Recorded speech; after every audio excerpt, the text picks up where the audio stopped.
An American military helicopter goes down near one of the world's most strategically vital waterways. The collision with an Iranian-made drone. The rescue carried out by an unmanned boat, a first in US military history. And within hours, American missiles are in the air.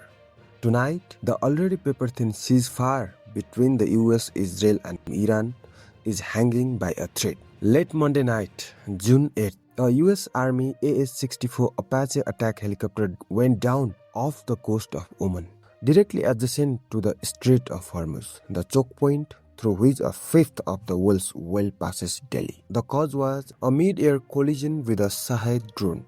Iranian-made, the same model Tehran has been supplying to Russia throughout its war in Ukraine. Whether that drone was deliberately flown into the Apache or whether it was an accident remains under an active investigation. US officials aren't committing either way, and that ambiguity matters. Both crew members survived. They were pulled from open water just after 3:30 in the morning. But the method of rescue is where the story takes an unexpected turn. For the first time in American military history, combat personnel were rescued at sea by an unmanned surface vessel.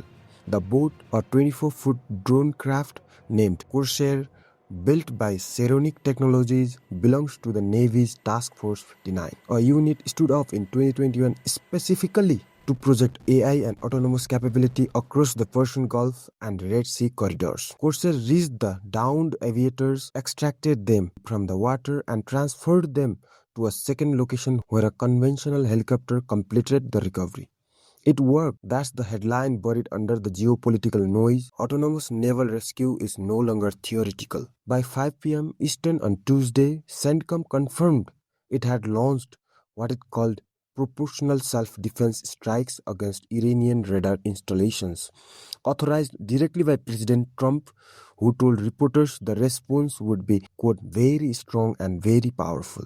Iran's Foreign Minister Abbas Araghchi fired back on social media, calling the Strait of Hormuz sovereign Iranian Omani waters and warning that foreign forces near Iranian territory are, his words, at constant risk. Read between the lines. Tehran is not backing down. The timing couldn't be more loaded. Just days prior, Trump was publicly predicting a nuclear deal within 2 to 3 days. Peace talks mediated largely by Pakistan have been grinding toward an agreement. But the US demands Iran surrender its enriched uranium stockpile, while Tehran insists on sanctions relief and unfrozen assets upfront. Neither side has budged. What we're watching in real time is a conflict that refuses to resolve cleanly.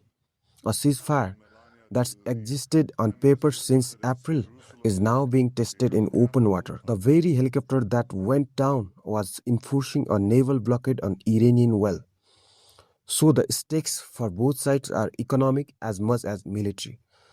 One drone collision, one historic autonomous rescue, and a new round of airstrikes. The region is one miscalculation away from something much harder to walk back.